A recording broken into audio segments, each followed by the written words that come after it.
Good morning, buenas and half a day. The Committee on Environment, Revenue and Taxation Procurement is now called to order. It is now 9:07 a.m. on Wednesday, November 6, 2019.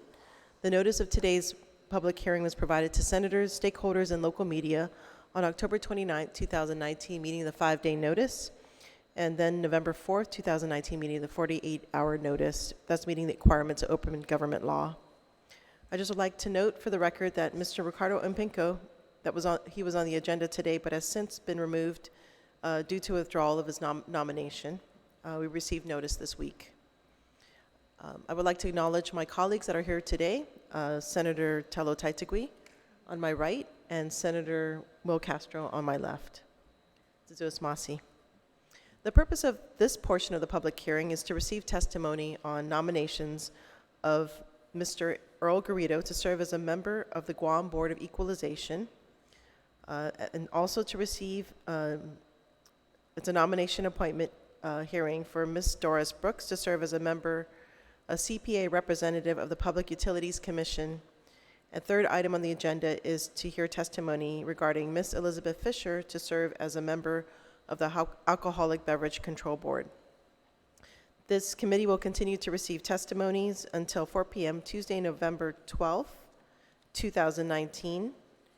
Please address testimony to myself, Senator Sabina Perez, or it can be dropped off here at the mailboxes at the Guam Legislature or emailed to office@senatorperez.org. To begin our agenda, we would like to start with testimonies on behalf of Mr. Earl Garrido to serve as a member on the Guam Board of Equalization. I would like to invite Mr. Garrido to the table, as well as anyone who has come here to testify on his behalf. We will start with the nominee, Mr. Earl Garrido, and subsequent supporters or those that have come here to testify.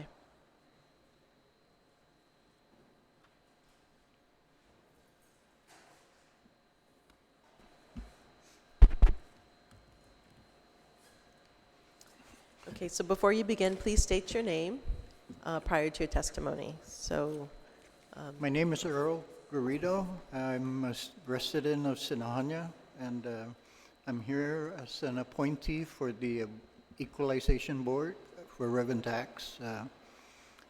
I've lived on Guam for 65 years. I retired from GPA. 32 years of service with GPA. And sitting next to me is my sister, Angie Mummer. I would like her to go first, and then I'll give my little talk. That's fine.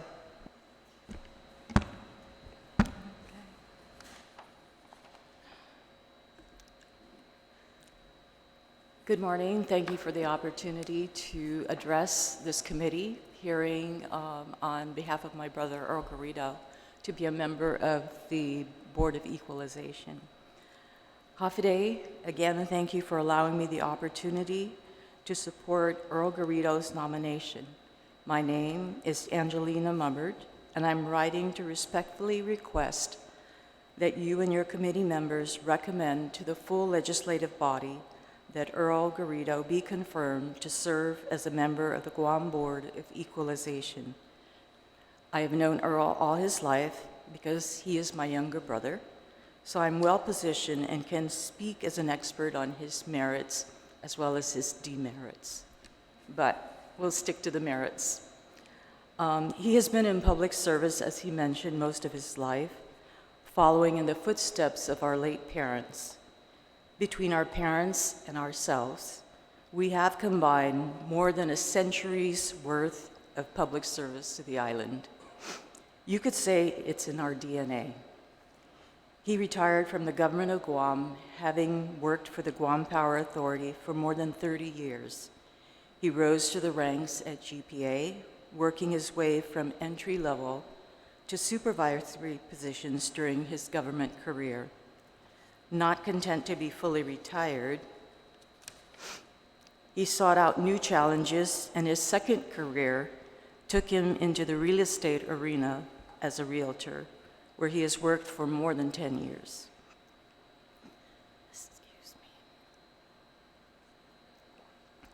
On a personal level, he has proven himself to be a leader in our family, having served for many years as co-administrator of our maternal grandfather's family estate. He's extremely good at finding solutions to difficult issues, educates himself on all the laws and regulations surrounding the issue before offering suggestions or making decisions. I've always known him to be a hard worker, committed to the betterment of our community. He has extensive knowledge and experience in government operations, but also expertise in real estate and administrative experience, again, administering our family estate. I'm fully confident that he will be a great addition to the Board of Equalization and that he will work diligently to ensure that all the rules and regulations surrounding the duties and responsibilities as a member of the Board of Equalization will be adhered to and will do his utmost to ensure equity and uniformity relative to the assessment of all properties, and lastly, to preserve the integrity of the board. Situus Maasi, thank you for the opportunity to provide support for his nomination. Thank you. Thank you so much, Ms. Mummert. Mr. Garrido. The reason I wanted her to go first is because she's good with words. Thank you. Good morning, Senators, and I'm here again once in this hall to get confirmed through my public hearing. Let me begin by saying that both my parents are Guam workers, each retiring with at least 30 years of service. I too followed in the path that they carved as their legacy. I retired with 32 years service with GPA. Since retiring from GPA, I have always felt a need to continue service to the community on a humanitarian nature. I want to continue to return to the general public services that can be beneficial to the island and the community. Okay, currently, from July 2006 to present, I have been a licensed real estate broker, or salesperson, I'm sorry. Prior to that, I retired with 32 years service as manager of system development and tech support for GPA's financial system. Positions held within GPA are Superintendent of PSCC in an acting capacity, Programmer Analyst Supervisor, Programmer Analyst Supervisor for SCADA, which is System Controls and Data Acquisition, Systems Programmer, Supervisor of SCADA, Programmer Analyst, and Junior Electrical Engineer. Additional government service, August 86 to May 2001, I served as Adjunct Associate Instructor with GCC for the Computer Science area. My most recent government service was with the Guam Cockpit License Board. I was chairman for 2008, and in 2017, I was just a board member. I have a list of honors and activities, but I don't really want to have to go through that. I submitted a copy for your review. What I did not include was back in 2014, I did run for the CCU office, but unfortunately, I didn't make the cut. But it all goes to my need to return to the people of Guam a service that I think I can deliver. That's all I have to say for now. I hope you would consider me as a candidate for the board, and I will strive to do my best as a member. Thank you so much, Mr. Garrido. And just for full disclosure, I do have relations with Mr. Garrido, so I probably would have to recuse myself from the voting. But being that I oversee revenue and taxation, I'm holding this hearing. But yes, thank you for your service. And yeah, I didn't know any of this before this public hearing today. So it's an honor that you are continuing to serve the public in volunteering your time and accepting the nomination. So I'm very appreciative of that. I just have one question, and that is as far as conflict of interest. Do you have any conflict of interest serving on the Equalization Board, which certifies real estate taxes as well as taken appeals from any kind of real estate tax? To the best of my knowledge, I don't believe I have a conflict of interest. I only own one property, and that's the one my house is sitting on. Other than that, I don't have any personal property. And in the case that there is a conflict of interest, what is your, I would abstain. If I did see an actual conflict, I would abstain from participating in that manner. okay, all right, thank you. I'd like to open the floor to my colleagues for any questions. Senator Taitigui.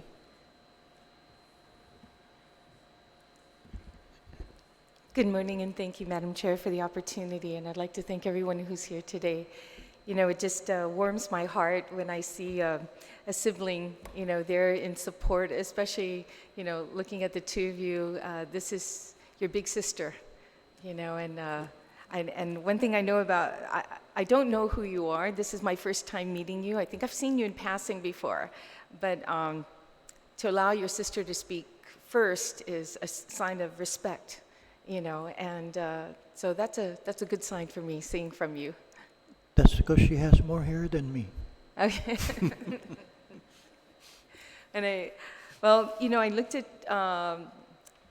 your application, and the only thing I have a concern is, well, let me first ask you, have you had the opportunity to go to any of the meetings currently that are taking place for the board?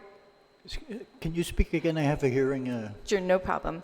Have you had an opportunity to go to any of the board meetings? No, I have not. Have you had the opportunity to review any of the board minutes, prior minutes? No, I have not. Okay. Are you familiar with the type of position you're taking here and your responsibility? Yes, I believe the major responsibility is oversight on real property taxes, and in the event that there's a complaint, then we would hear and adjudicate that complaint. Are you still holding a real estate license? Yes, I am. Okay, that's, this may be a little bit difficult, but then, you know, for boards like this, you need the expertise. You need people who understand property. And having somebody with your experience is important, but it's a fine line. And that fine line comes where you've had clients, you know, who are looking at selling property.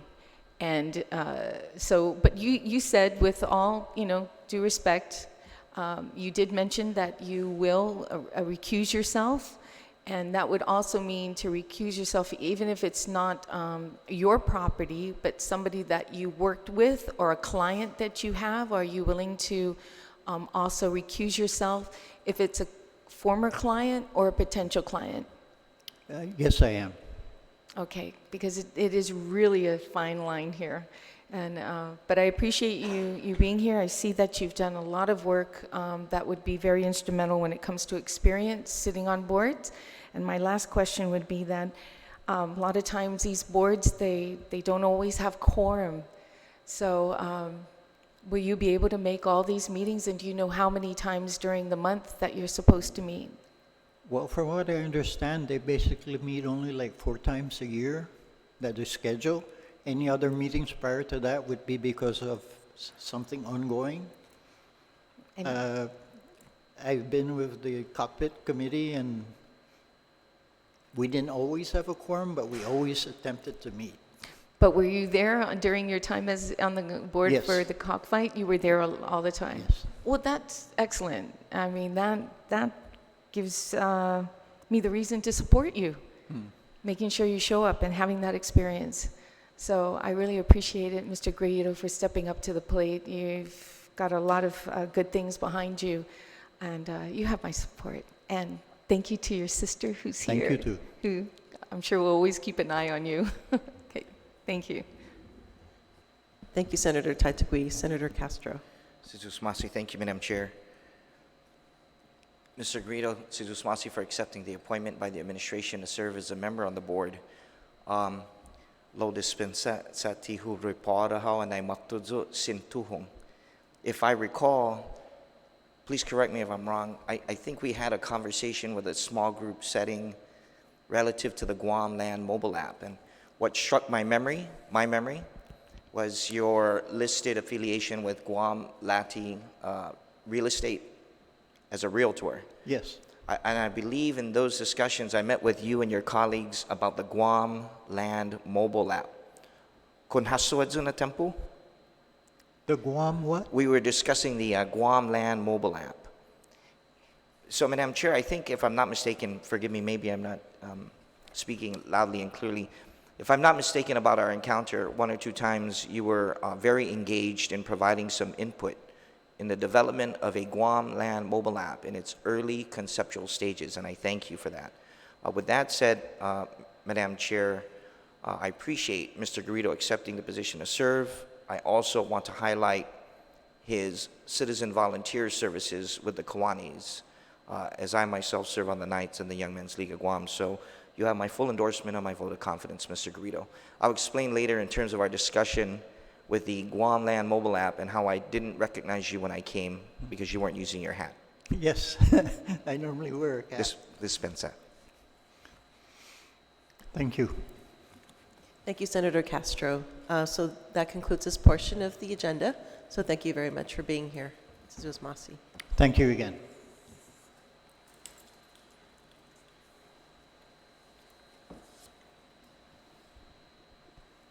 So also in support of Mr. Garrido, we have people that are in favor, Anthony Camacho, Elizabeth Fisher, and Doreen Borja.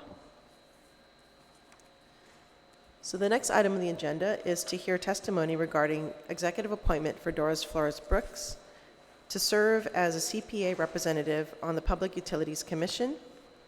I'd like to invite all those that have come here to testify, including the nominee, to come to the table.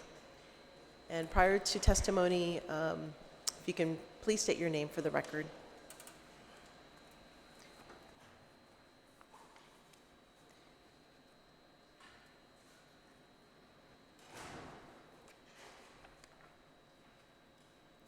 So perhaps perhaps we can start with those in support of the nominee. Okay, so the first person on the list is Anthony Camacho. Just testing my mic. There we go. Okay.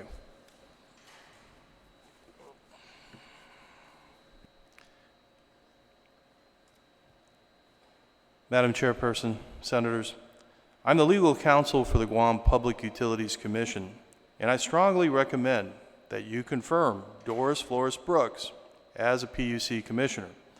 I worked for Doris from 2007 to 2018 as a hearing officer and general counsel for the Office of Public Accountability. Doris was the public auditor at that time, and I assisted her in deciding 74 procurement appeals. Many of these cases were rather complex and required reviewing hundreds of pages of documents and listening to many witnesses over several days of hearings. In those appeals, I have personally observed Doris' tireless commitment to finding the truth, her absolute devotion to the rule of law, and her strict adherence to legal standards. Doris was the first Guam leader tasked with hearing procurement appeals to make the process a success, and this exemplifies her ability to pioneer new endeavors and develop and instill streamlined processes to carry them out timely, efficiently, and effectively.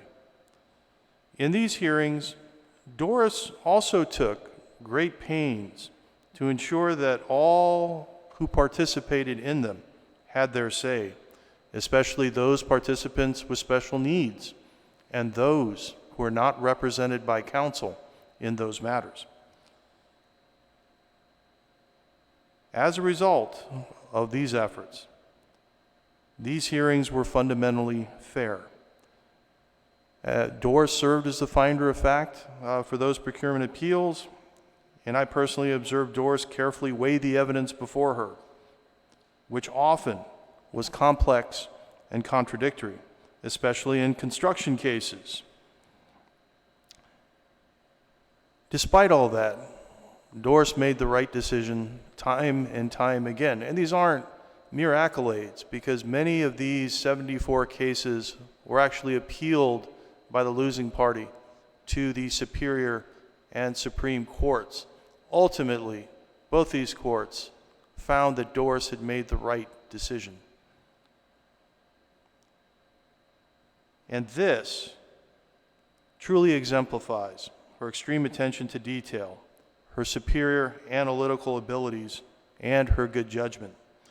The PUC will benefit from Doris's honesty, analysis, and hard work. I am confident that Doris's decisions as a PUC member will only be based on verifiable facts, be made after diligent review of all the evidence, be made with due and fair consideration of all reasonable alternatives, and result in the greatest benefit to the people of Guam. You should confirm Doris as a PUC member at the earliest possible date. Thank you for the opportunity to be heard. Let's do this, Masi. Mr. Camacho, thank you. Next is Jeff Johnson. Hi, Madam Chairperson and fellow senators. I'm going to read a testimony by our Administrative Law Judge, Mr. Fred Harecki. He was not able to be here today. He's off island right now. Dear Chairperson Perez, I am the Chief Administrative Law Judge of the Guam Public Utilities Commission. I am submitting this letter as my personal testimony in support of the appointment of Doris Flores Brooks as a Commissioner on the Guam Public Utilities Commission. Were I not presently off island, I would have appeared personally to present my testimony. Governor Lou Leon Guerrero has nominated Mrs. Brooks to fill the accountant position on the PUC. Mrs. Brooks has an admirable background of experience as a senator in the Guam legislature and many years of service as public auditor. Based upon her unique skill set, I truly believe that she will be an outstanding member of the Guam Public Utilities Commission. Mrs. Brooks already possesses extensive knowledge concerning the public utilities that the PUC regulates and familiarity with issues affecting those utilities. As the public auditor, she has conducted audits concerning the water, power, and solid waste systems. She has performed audits on the E911 system, another area under the jurisdiction of the PUC. She has also addressed procurement matters regarding GPA's efforts to integrate renewables into the power system. Thus, she would begin her service as a PUC commissioner with the advantage of extensive background knowledge concerning the Guam public utilities and the PUC. Even prior to her nomination hearing, Mrs. Brooks has conscientiously studied the legislation governing the establishment and functioning of the Guam Public Utilities Commission and has immersed herself in the details of the pending Guam Waterworks Authority rate increase proceedings. At a recent PUC public hearing on the GWA rate increase request, Mrs. Brooks appeared as a member of the public and presented insightful questions concerning the proposed rate increase, including current water lost by GWA, use of system development charge revenues, the annual compounding of the rate increase requested, and the history of past GWA rate increases. Mrs. Brooks' accounting experience and background as a certified public accountant will be instrumental in addressing rate, bond, and other financial issues which come before the PUC. Issues concerning the sufficiency of utility revenues to fund utility expenses, the necessity for bond issuances and related debt service ratepayer impact, and other rate analysis are at the heart of the duties of the PUC. The PUC will benefit from the skills that Mrs. Brooks possesses. On another note, Mrs. Brooks' administrative skills in directing the operations of the Office of Public Accountability will also be useful to the Guam Public Utilities Commission in assisting with its operations. I urge the members of the committee to support the appointment of Doris Flores Brooks as a Commissioner of the Guam Public Utilities Commission. Thank you for your consideration of this testimony. Sincerely, Frederick J. Harecki. And I too would echo all the sentiments previously expressed by Mr. Camacho and Mr. Jarecki. Mrs. Brooks will be an excellent member of the PUC in the future. Thank you very much. Thank you so much, Mr. Johnson. So now for the nominee to provide her testimony. Thank you very much, Senator Perez, and Senator Teidigui, and Senator Redrell, and Senator Castro. I'm very happy to be here. I do have written testimony, and if I may, I'll just go ahead and read it into the record. I also want to extend an undanklusajusmoasi to Governor Leon Guerrero for nominating me to be the CPA member of the PUC.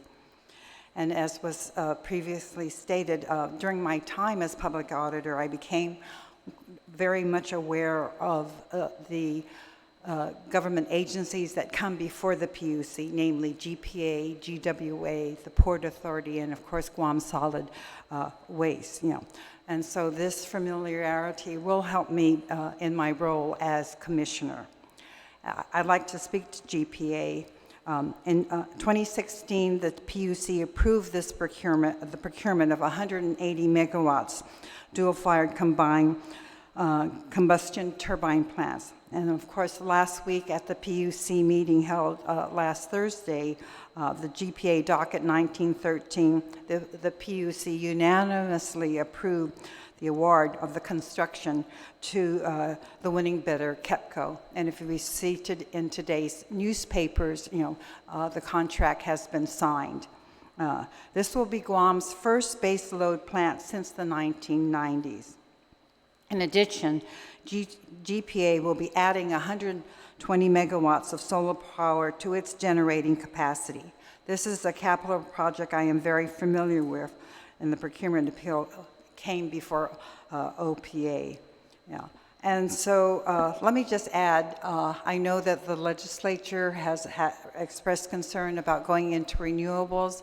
I think with the new plant, what will happen is this 120 megawatts will be able to be interfaced more efficiently.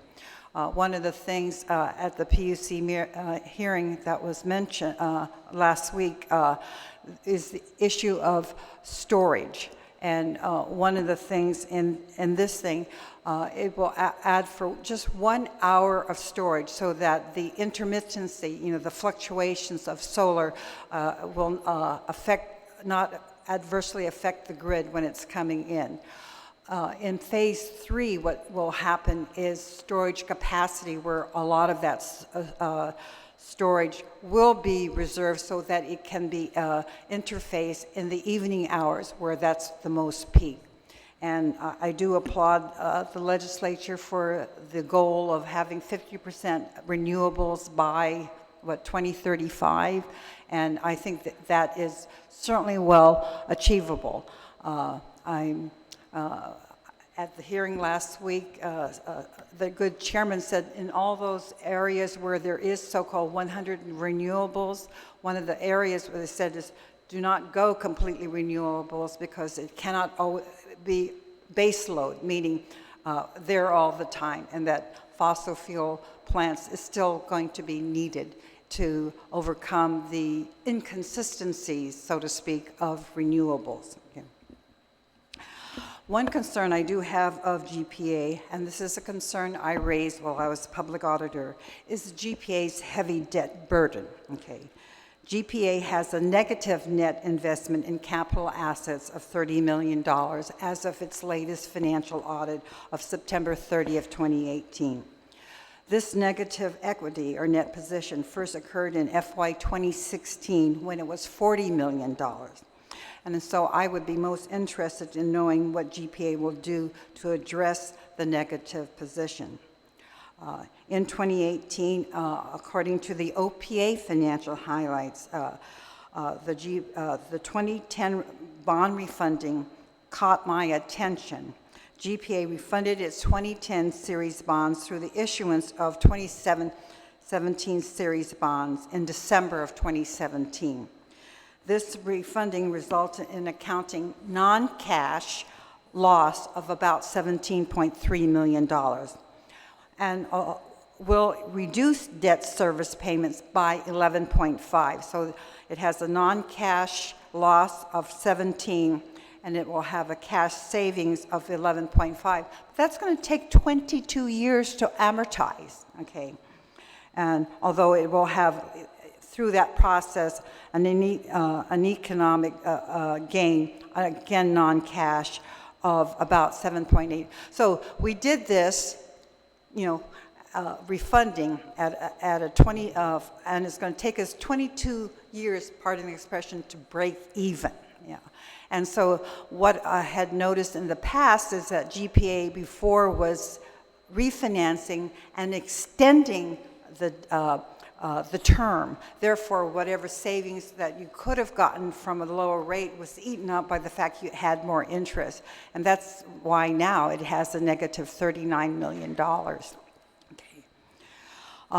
And also on the next docket of GWA, on the next docket for PUC is GWA. And this is docket 1908. And this is going to be their third 5-year rate increase. This rate increase is quite substantial. And if approved as presented, it would result in a 44% rate increase over 5 years. And I calculated just based on my average $56 water bill, it would be, I just used $50. It's going to be over $77 in 5 years, just based on if the rate increase as presented is approved by the PUC.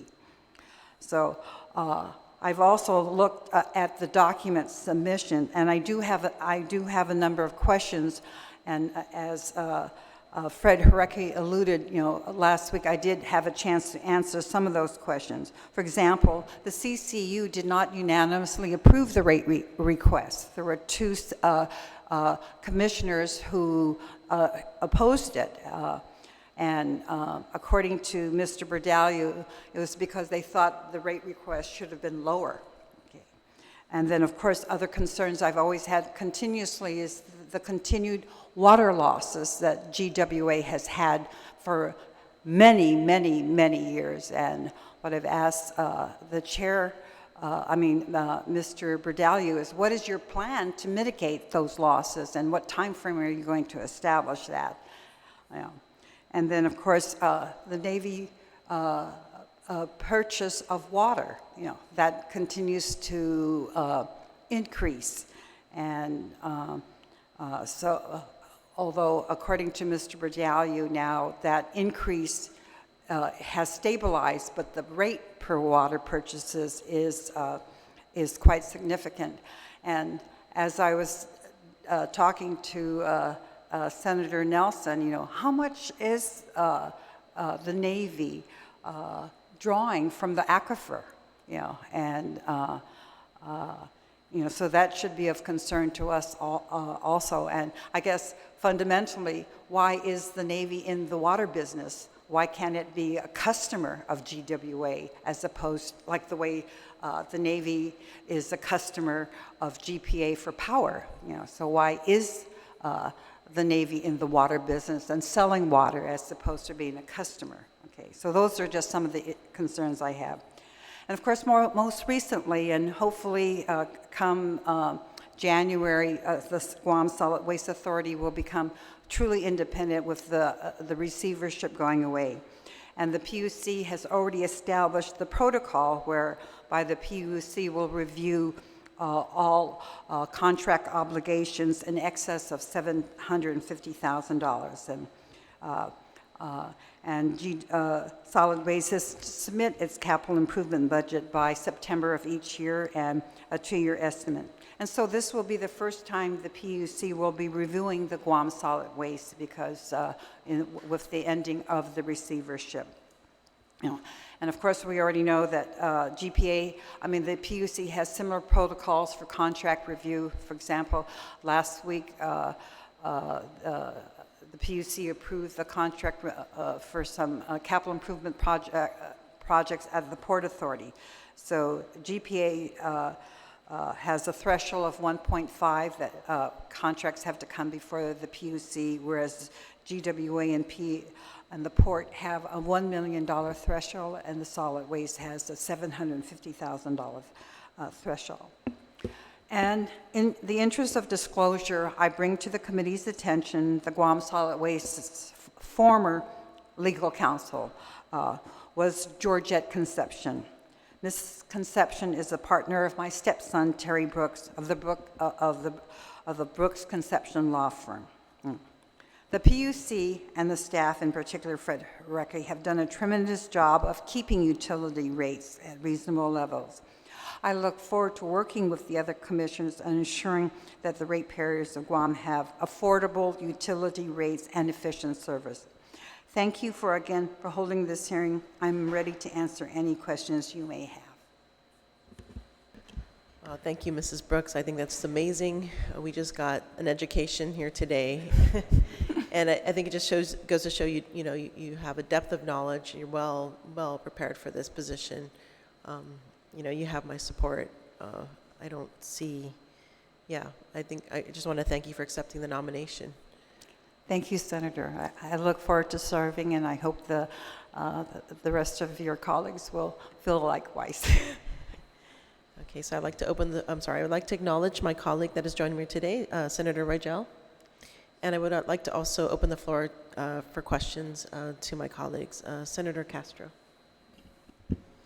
Thank you, Madam Chair. No questions, just a few observations. First of all, I'm both amazed and comforted by the fact that we have another highly qualified, highly capable woman leader from the community to replace the vacancy of Dr. Cantoria, another person of high esteem and tremendous character. I also like to cite for the record that there simply wasn't enough space in the submission in the packet as submitted, so I went through her resume and I could see why she didn't have enough space there. For the record, it's worth noting that Ms. Brooks here has an honorary doctorate. She's a certified public accountant. She's also a Harvard graduate and a fellow educator. For me, it's important to see that we have someone who's a citizen volunteer, as I highlighted in the previous nomination. Ms. Brooks here is a member of the Seroptimists, has volunteered with Girl Scouts of America, and is an active volunteer in her institution of worship. Thank you for that. That wasn't enough, Madam Chair. She's a biker and a runner and a paddler, 3 things I am not, so all the more power to you, ma'am. Thank you, Dr. Brooks, for accepting the appointment.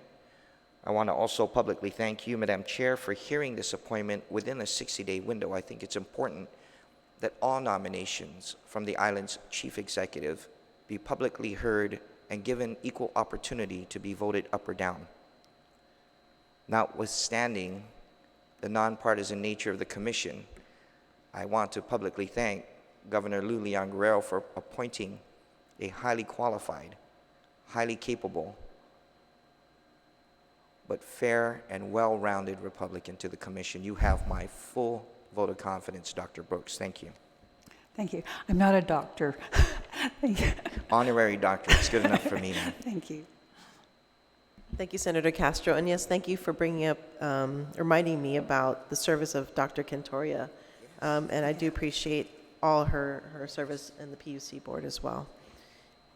All right, so Senator Taitigui. Thank you, Madam Chair.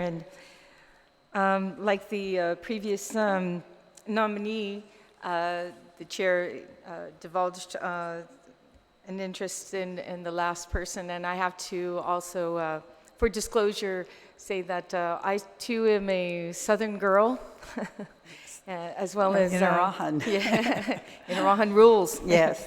Sorry, Jonya or Talafo for it. So I've known Doris for many years, and we do come from the same village, and this one Southern girl is very proud because of what you, the pathway you made for us young women in the South, and I looked up to you, and you were my mentor when I was going after public service as well. And being here today, Doris, I know that with the wealth of knowledge that you have, you can do anything you want.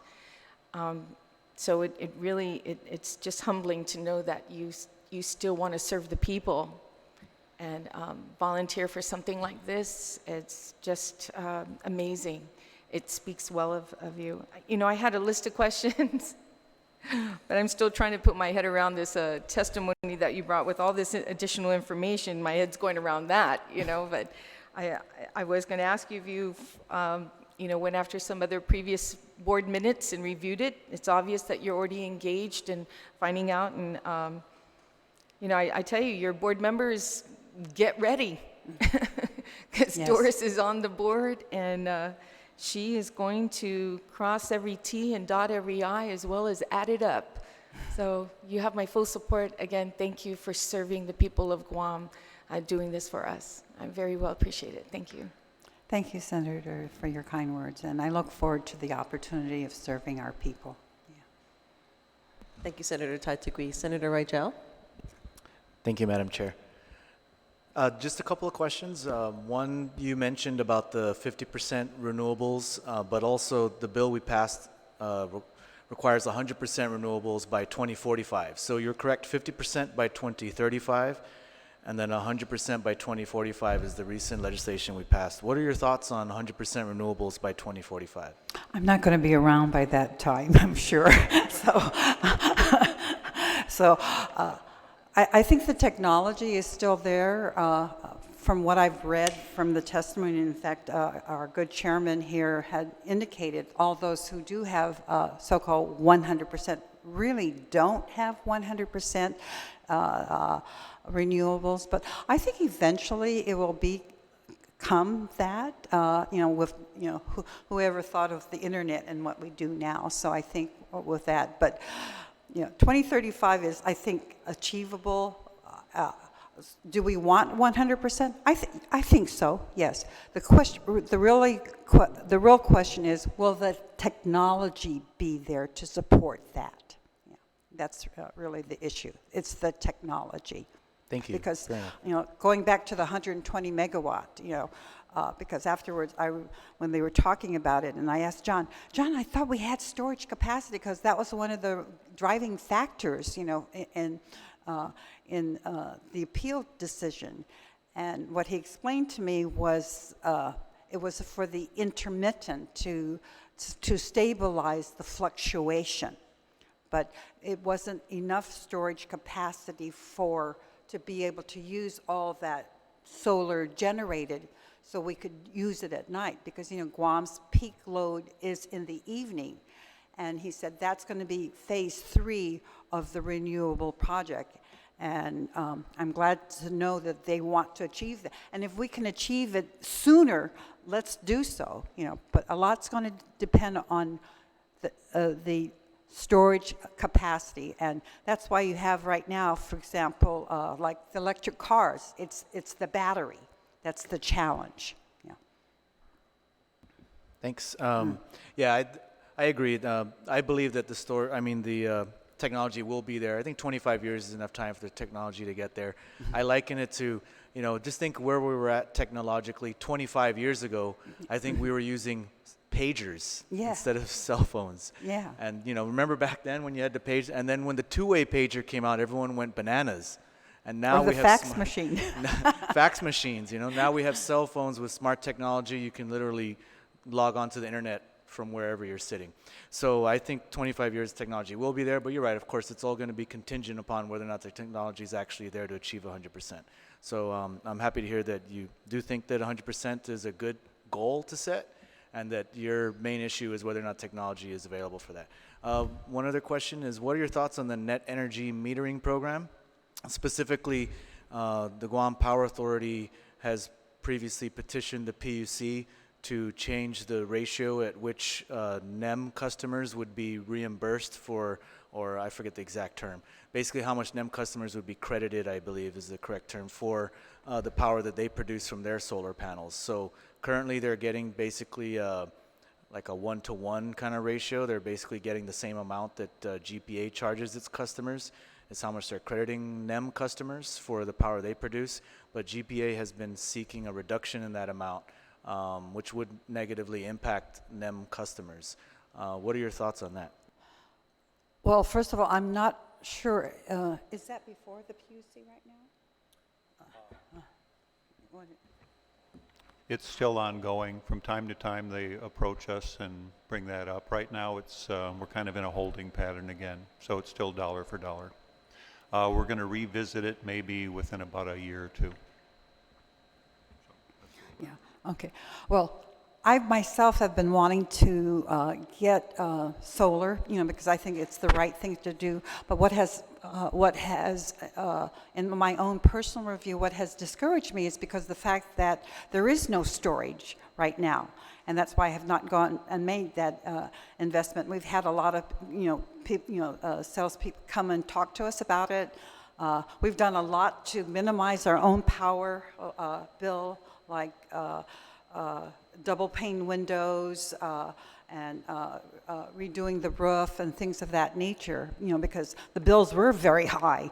But right now, I would like to continue to see incentives for the consumer so that they will take that investment, because we all have to do our part. Yeah. Thank you. You have my support. Yeah. Thank you very much, Senator. Well, thank you, Senator Rajal. So this concludes this portion of this agenda. So thank you very much for being here today and providing testimony. Suzu's Masi.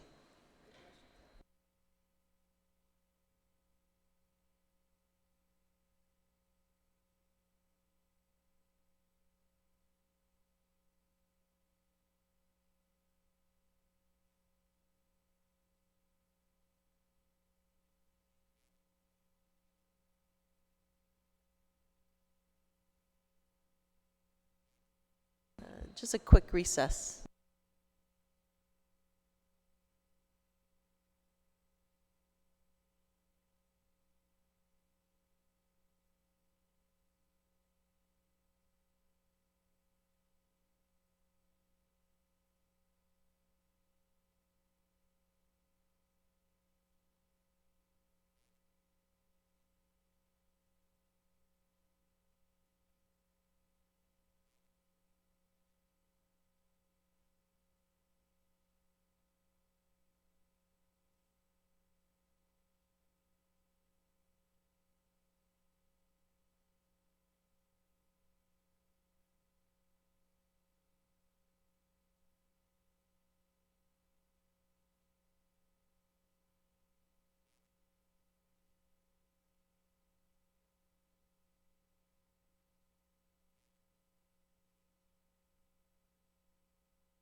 Okay, we're back from recess. We'd like to round up our agenda for today. It's to hear testimony in regards to Miss Elizabeth Fisher to serve as a member of the Alcohol Beverage Control Board. For the public's information, the Alcoholic Beverage Control Board consists of 5 members who are appointed by the governor with the advice and consent of the Guam legislature. The ABC Board has the power to license the importation, manufacture, sale of alcoholic beverages, and to suspend, revoke, or reinstate such licenses. Every member of the ABC Board and every compliance inspector has this power to enforce the laws of the alcoholic beverages. So we would like to call upon the nominee, Miss Elizabeth Fisher, to provide testimony. Thank you. And all you need to do is just press the button and then state your name. Hafaday and good morning, Senator Perez and senators of the 35th Guam Legislature. My name is Elizabeth Fisher. Thank you for inviting me to appear before your committee. I'm honored to have been nominated once again for a seat on the Alcoholic Beverage Control Board, and thank you and your colleagues who are taking the time today to consider my nomination. Prior to my initial appointment to the ABC Board in 2018, I respectfully served on the Guam Banking and Insurance Board from April 2017 to July 2018. My interest to move boards was sparked by a conversation between myself and Chairman Ray Lanetta, who explained the significant need to fill position vacancies on the ABC board. Not long after joining, I served as board secretary before deploying to the Middle East in February of this year. I thoroughly enjoyed the challenges and value added during my first term as a member of the ABC board, and for this reason, I appear before your committee. In my personal life, I am the head of compliance at ANZ Bank, where my job is to make certain that the bank complies with banking laws and regulations. In my current position, I routinely review new regulations and enforce regulatory compliance, much like the power every member of the ABC board has and every compliance inspector has to enforce the laws on alcoholic beverages. Some of you may have known my late stepfather, Jim Underwood, or my cousin, Phil Flores. If so, you know that, like many of you, I come from a family which has always stressed public service. I am also a reservist in the U.S. Air Force for 18 years, and I look forward to expanding the scope of my public service through my work on the ABC board. Regulating the importation, manufacture, and sale of alcoholic beverages, as well as enforcing laws on alcoholic beverages, are vitally important to the strength of our island's public service and public safety. I'm excited to be able to play a part in ensuring that the ABC board continue to be worthy of the confidence that the public places in them. Sidus Maasi, and thank you. Thank you, Ms. Fisher. I think it speaks volumes that you're passionate about serving on the board, and you've been renominated by the governor, and I thank you so much for your acceptance of the nomination, and I don't have any questions other than so just thank you. Thank you, ma'am. So I would like to pass the floor to any of my colleagues who will have any questions. Senator Castro. Just briefly, Madam Chair, first of all, thank you so much, Ms. Fisher, for accepting the nomination. I see that your life partner is also in the room, and if family support is indicative of your character and willingness to give your time voluntarily to serve the people of Guam, I know the Uggan family, and you're in good company. I just want to, this is kind of a departure from how I normally handle nominations and my commendations to individuals, but I want to encourage you as a member of the board, while I tend to vote in favor of stricter controls when looking at alcohol or other types of controlled products for the sake of protecting our children, I do want to stress that from my perspective as a responsible consumer, responsible adult, and member of this community, that I think the onus is on the business owners and those who procure these types of products to be responsible in the use and disposition of those products. I'm not a big fan of stronger government controls and regulations, so I want to encourage you to look at it that way, and not through the lens of being much more punitive on our small businesses or medium-sized or even large businesses, but to look at the individual owners and encourage them to be law-abiding citizens and judicious in their way. I'm way out of the clubbing scene, but I've been informed that it's not the hours or the type of establishments that you regulate, because the market will find a way to get around it. And so I'm sure you're attentive to that, ma'am, and may you have an even-keeled and balanced approach to enforcing Guam's laws. And thank you, and Godspeed on your appointment, Soldier. Thank you very much, ma'am, for serving. Thank you. Thank you, Senator Castro. Senator Taitagui. Hafide Elizabeth, thank you so much for serving and taking on this nomination. I've worked in the industry for many years, almost 23 years, as playing music in some of the clubs on Guam and hotels. So, I've seen a lot of things too that was not supposed to happen, and wish that the ABC board was there, to catch these people. My question to you first: you've previously served on the ABC board, correct? Yes. Okay. And while you were on that board, is there anything significant that you were able to accomplish, or anything that stands out? And why do you want to go back again to the ABC board? So part of my role, as well as the other members on the board, is to approve licenses. And so particularly, I do remember there was an event of which the sponsor was trying to get a alcoholic sales license. And we had subsequently approved it in the normal course of business. But then when the meeting was over and I walked away, I realized it was sort of like a teen event. And so it didn't make sense to me that we were approving an alcoholic sales license at, I believe it was 2 in the afternoon. The event starts at 4. And I have children myself, so I think that's where my passion is. I don't want my children going out into these events where alcoholic sales are just like a free-for-all.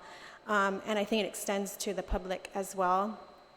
The safety of our children as well as our community. Thank you for that, and thank you for catching that. That is significant to be able to look through it and find out there's something off on that. Yes. Have you had the opportunity to review the board minutes from the previous meetings in the last few months? So I was deployed in February, and then I have not been able to attend any board meetings until I get reappointed officially. But prior to that, I was the board secretary, so I was in charge of the minutes post all our meetings. Yeah. So you haven't had a chance to look at the latest meetings? Not recently, no, ma'am.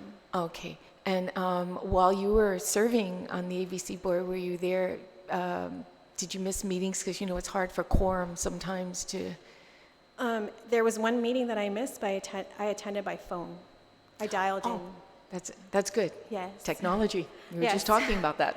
Yes. It allows you to be here, especially you said you're a mother as well, so it's difficult holding down a job, having children as well as working on this board. I'm glad that you took the initiative. Most Yes. people wouldn't have made that call in and just forget about it. So I greatly appreciate that as well. Do you plan at all visiting some of these clubs out here that are just looking around, doing some snooping? Do you plan on doing some of that? Yes, so we Good. had that discussion because primarily it's the compliance inspectors who go out to these establishments. But my fellow members of the board, a couple of them have gone out to the establishments like at odd hours of the day because we have caught establishments staying open beyond the allowable time. And then also to some of the vendors, we plan on actually going out either as a group or Wednesday, Tuesday with our licenses and just to be more diligent in the public eye. And in your line of work, I hope that you take into mind that it's also good to be proactive instead of reactive to certain things, and providing information to all these nightclubs or people looking for these licenses, to give them guidance, to show them how to do it the right way. And I'm pretty sure we have a lot of good people out there who want to follow the law. So proactive approach in moving forward too, it might be an idea for this board to consider too, passing out literature to help them understand the rules and regulations and laws of ABC. But what really caught my eye about you is, well, when you said Air Force, well, I'm an Air Force brat. Oh. My father all the way. In fact, he wouldn't let us marry anything but Air Force, so. That's great. So you had me at Air Force. No, I greatly appreciate, I saw your resume here and that you previously served, and I greatly appreciate you stepping up to the plate once again and serving the people of Guam, and I wish you the best of luck, Elizabeth. Thank you, ma'am. Thank you. Thank you, Senator Taitigui. Senator Rajal. Thanks, Madam Chair. First of all, congratulations on your appointment. Just one question, sort of similar to the question that Senator Taitigui was talking about, sort of enforcing these rules and stuff. In particular, I'm curious to know, what do you think can be done to better prevent underage drinking? So now, Senator Taitigui was mentioning like sort of in the clubs and things of that nature, but how do we help improve prevention of that, particularly I would say like in the small stores, the mom and pop stores. Mm-hmm. And what I'm getting at is, I know you can't, it's very difficult to completely eliminate underage drinking, and there is responsibility with the parents. Parents have to make sure their kids aren't underage drinking. the kids themselves, they hold responsibility. But also there are stores, I remember when I was young and growing up in high school, I had classmates and friends that knew which stores they could get alcohol from that would sell to them. So how do we prevent that? How do we better prevent stores from selling to minors? I know it's not 100% fail-proof. There are tricks where a minor could have an adult friend who's 21 go buy the alcohol for them. But how do we first just ensure that the stores aren't selling to people under 21? So I think preventing underage drinking is definitely a community effort, and the ABC board plays a part in that. We enforce the regulation. So in my first term, we have actually penalized and fined stores who are selling alcohol without a license. And I like Senator Tiedegui's idea of educating, because I think education plays a really big part, whether the community is taking a role in preventing underage drinking or whether it's the ABC board. But I think everything starts with the law, and we play our part in going out as much as we can, being more proactive, and visiting as many places as possible, resourcing with the community, like if we hear things, to go out and actually visit that establishment if we haven't already. And our compliance inspectors are very, very good at that. They're very skillful at approaching an establishment and determining whether or not they're complying with the law. All right, thank you. welcome. Congratulations again on your appointment, and Thank you you. have my support. Thank you. Thank you, Senator Rogel. And so this concludes the hearing for your nomination. And I really, again, like to congratulate you and thank you for accepting the nomination. Thank you. Thank you. Thank you. The committee will now continue to receive written testimony until 4 p.m. Tuesday, November 12th. Please address testimony to myself, Senator Sabina Flores Perez, or it can be dropped off at the mailboxes at the Guam Legislature or emailed to the office at senatorperez.org. The time now is 10:10, and the meeting is now adjourned.